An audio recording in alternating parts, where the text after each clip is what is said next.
গেল 23 নভেম্বর থেকে BNP chairperson Begum Khaleda Zia চিকিৎসাধীন রয়েছেন রাজধানীর এভারকেয়ার হাসপাতালে। তার চিকিৎসার খোঁজ নিতে গেল কয়েকদিন ধরে একের পর এক সরকারের বিভিন্ন উপদেষ্টা ও রাজনৈতিক দলের কেন্দ্রীয় নেতারাও আসছেন। বুধবার সন্ধ্যা 7 মিনিটে এভারকেয়ার হাসপাতালে খালেদা জিয়াকে দেখতে আসেন প্রধান উপদেষ্টা ডক্টর মোহাম্মদ ইউনূস।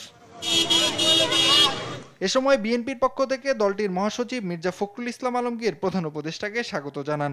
পরে তাকে খালেদা জিয়ার কাছে নিয়ে যান বিএনপির স্থায়ী কমিটির সদস্য ডাক্তার এজেডএম জাহিদ হোসেন।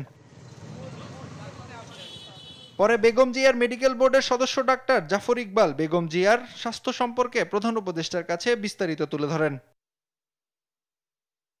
প্রায় 20 মিনিটেরও বেশি সময় অবস্থান করে এভারকেয়ার হাসপাতাল ত্যাগ করেন প্রধান উপদেষ্টা। নাইম আফসান, দেশ টিভি, ঢাকা।